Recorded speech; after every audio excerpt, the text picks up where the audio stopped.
What happens when a drunk man urinates on a royal guard? The shocking outcome. As the summer evening sun began to set, the air was thick with humidity in front of the White House, casting long shadows across the courtyard. The tourists were slowly making their way out, and the place was calming down. Guard John Matthews, a 30-year-old Army veteran, stood still at his post, as he had done countless times before. His red ceremonial uniform was crisp and immaculate, his brass buttons reflecting the fading light of the day. Matthews stood tall, his posture perfect, as the humidity didn't seem to faze him. He was focused, calm, and disciplined, his years of service in Iraq shaping his ability to maintain composure under pressure. Despite the exhaustion from a 12-hour shift, Matthews had no intention of breaking his attention. The polished black boots he wore gleamed with a perfection that spoke to the pride he took in his uniform, a symbol of the tradition he stood to uphold. As the tourists filtered out through the iron gates, Matthews' attention was drawn to a disturbance nearby.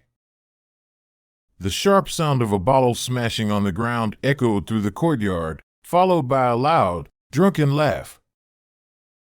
A man in his early 40s, named Dave Thompson, was staggering across the ground, his presence marked by the heavy stench of beer and cigarettes. He was disheveled, his t-shirt stained from an afternoon spent at the pub. Dave's bloodshot eyes scanned the area, fixing on Matthews with a mischievous glint, his voice slurred as he approached. He made no effort to hide his contempt for the guards and the ceremony. "Oi, what do we have here?" Dave called out, drawing the attention of several nearby tourists. "Look at you, standing there like a bloody nutcracker," he continued, loudly mocking the guard's posture. His movements were unsteady, stumbling as he approached, but Matthews remained motionless. The drunk man's tone grew more challenging as he continued his taunts, getting closer to Matthews with each step. His voice was thick with the overconfidence that only comes after too many drinks. The tourists nearby instinctively began to retreat, sensing the brewing tension. Matthews stood still, his military training honed over years of combat and ceremonial duty guiding him through the situation. He had faced far worse threats in his past, but this one, though petty, was escalating. His instincts told him that Dave's behavior was about to cross a line, and Matthews was ready to handle it. The question now was how far would this drunk push the guard before he learned the lesson that many before him had learned. Some lines shouldn't be crossed. Dave Thompson, oblivious to the growing discomfort of the onlookers, continued his barrage of taunts. As he circled Matthews, his voice grew louder, tinged with the kind of arrogance only a drunk could have. "You think you're better than us, don't you? With your fancy hat and that pristine uniform? What are you really? Just a puppet standing still for the tourists?" Dave's words were slurred but cruel, and with each sentence, he closed the gap between himself and Matthews, trying to get under his skin. His drunken steps became more erratic, but Matthews remained motionless, eyes fixed forward, his grip tightening imperceptibly on his ceremonial rifle. The surrounding crowd grew uneasy, some parents pulling their children closer, whispering about the man's behavior. Even the older veterans in the crowd exchanged looks, sensing that this wasn't just an annoying drunk, it was escalating. Matthews' training had taught him to handle much worse. But something about Dave's proximity, his escalating anger, and his tendency to get even closer to the guard made Matthews' instincts kick into overdrive. He could sense it. The situation was about to boil over, and it wouldn't be long before Dave did something that would force Matthews to act. "I'll show you what real power looks like," Dave sneered, moving even closer. Matthews could now smell the mix of beer, cigarettes, and sweat that surrounded the man. He watched as Dave raised his hand, poised to flick one of the guard's shiny brass buttons. That small, deliberate movement, a simple action, set off a chain of events Matthews had anticipated. His body tensed, muscles coiled like a spring, prepared for whatever came next. Dave's voice came again, low and threatening. "You don't look so tough to me, standing all stiff and proper. What if I get you to break character?" In that moment, Matthew's training took over. Every muscle in his body was ready, his eyes still fixed on the horizon, his stance never wavering. As Dave reached out, Matthews knew exactly what was coming next. Dave was about to cross a line, and Matthews, ever the professional, had been patiently waiting for it. In a flash, Matthews felt a shift, a change in the air that only he recognized. The tension had reached its peak.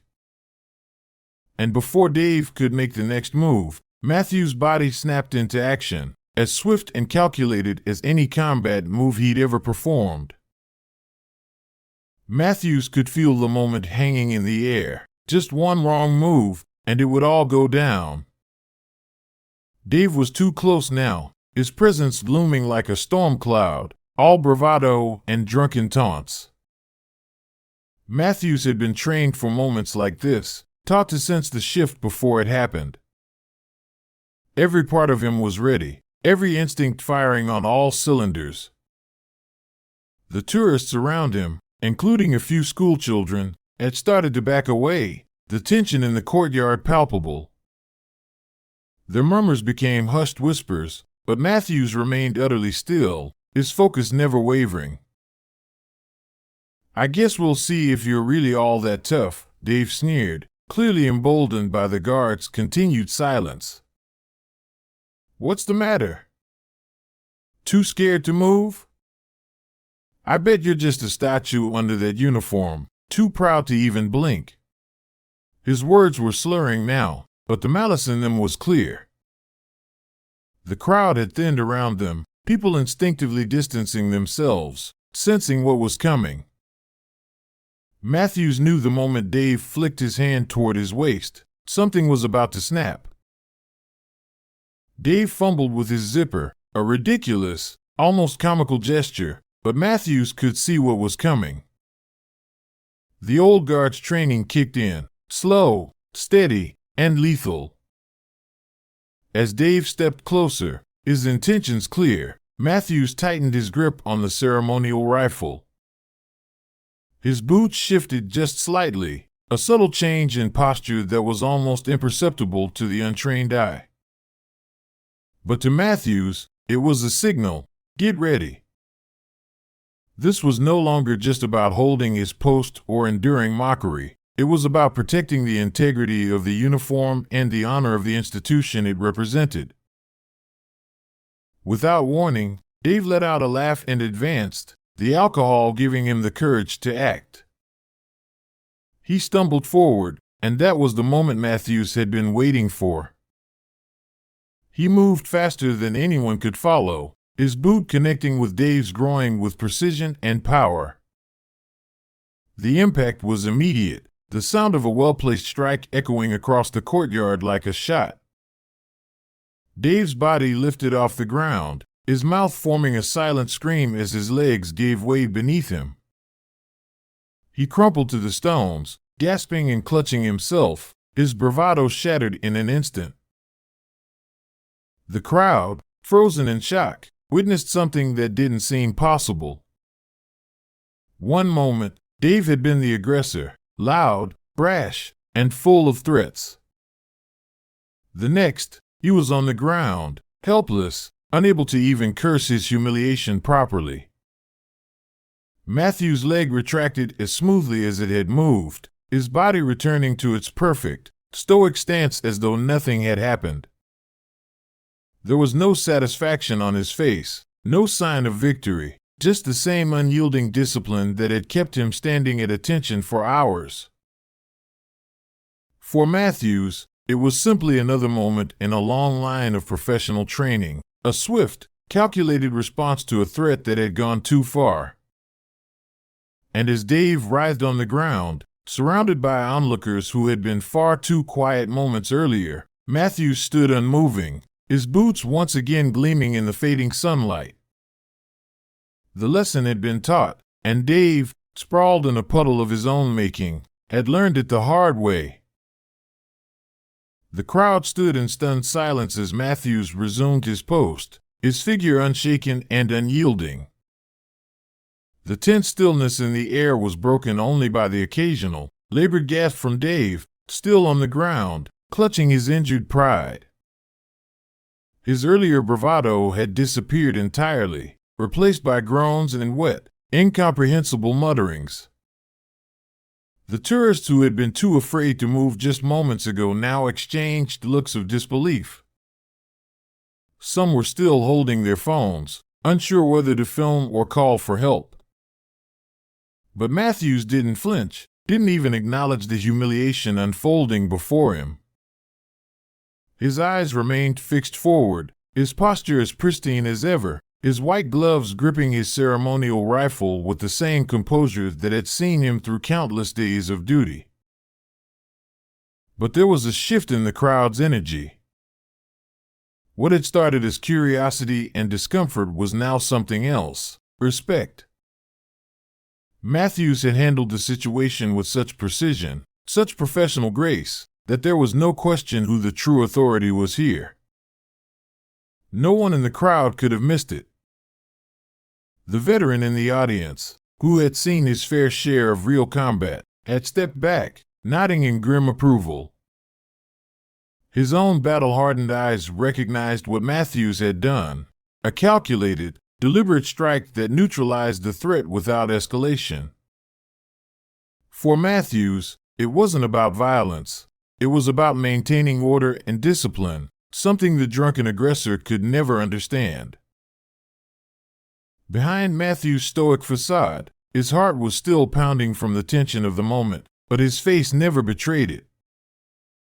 His years of service had prepared him for this, for the challenges of standing in a high-pressure situation where patience wasn't just required, it was necessary. Dave's attempt to defile Matthews' uniform had crossed the line, but Matthews had met it with a response as disciplined and practiced as any drill on the parade ground. He'd done what he had to do, and in that moment, he had shown the crowd, and Dave, what it meant to represent something bigger than oneself. It wasn't about pride. It wasn't about anger. It was about duty, respect, and the unspoken understanding that some lines shouldn't be crossed. As the police arrived, Dave's groaning became softer, his struggle to stand growing weaker. The officers exchanged a brief glance before they moved toward him, their movements professional, as though they had seen this before. Matthews didn't look at them. He didn't need to. He had already handled the situation. His role was clear: stand tall, maintain discipline, and protect the values he represented. And as the officers began to escort Dave away, Matthews remained steadfast, the symbol of unwavering strength, discipline, and restraint.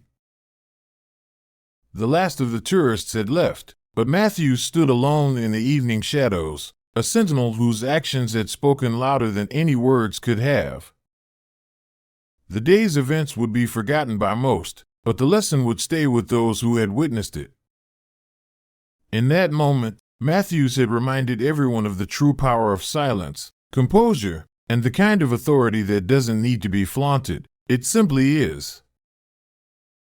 The scene had unfolded with an intensity that rippled through the crowd, leaving them with a newfound understanding of the true power behind the Royal Guard's uniform. As Matthews resumed his post, his body still and perfectly aligned, the last echoes of Dave's groans faded into the quiet of Buckingham Palace's courtyard. The sky had turned a deep shade of twilight, casting long shadows over the ancient stones. The tourists who had been too hesitant to intervene now watched with a mix of awe and respect. The man who had once towered over them, full of swagger and false bravado, was now nothing more than a pathetic, groaning mess on the ground, nursing his pride and his injured parts. Matthews didn't flinch. He stood there as though nothing had happened, but to those who understood, his movements were deliberate, almost calculated. The veteran who had been watching the entire altercation had a slight smile playing on his lips, not out of amusement, but recognition. He knew what had just transpired.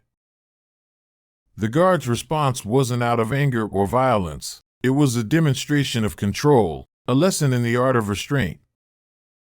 Matthews had acted not only as a protector of the palace, but as a protector of the ideals the guard represented. He showed that strength wasn't about aggression, but knowing when to act, and when not to. As the police officers arrived, their unhurried pace told the story. They knew this was Matthew's moment to handle. They observed his posture, the way his presence seemed to command the area even in the face of chaos. Matthews stood like a stone pillar, unmoved, his duty to protect and represent the crown more important than anything else. One officer exchanged a glance with his partner, and they both knew they were stepping into a situation that had already been handled with the precision and professionalism of someone who had seen real combat. No further action was needed. As Dave was led away, his pride shattered, the crowd began to disperse. Matthew's silent discipline had made its mark. The veteran who had observed the scene stepped closer to Matthews, a look of quiet admiration in his eyes. "Well handled," he said with a nod, his voice filled with approval. The rest of the onlookers murmured among themselves, discussing what had just happened, but their words carried a tone of reverence. Matthews wasn't just a ceremonial figure. He was a living symbol of duty, of respect, and of true strength. The evening carried on, but for those who had witnessed it, the lesson was clear. Respect wasn't given lightly, it had to be earned. And Matthews had proven, once again, that he stood as a guardian not just of the palace, but of the values that made it more than a building. It was a place of history, honor, and unbreakable discipline, enforced by those like Matthews who stood still, who endured, and who would, if necessary, strike when the moment demanded it. If this story left an impact on you, we'd love to hear your thoughts. What would you have done in Matthew's position? Do you think his response was too harsh, or exactly what was needed? Share your perspective in the comments below. Don't forget to like the video if you enjoyed it, and make sure to subscribe for more powerful stories like this one. We appreciate your support, and we can't wait to bring you another incredible tale tomorrow.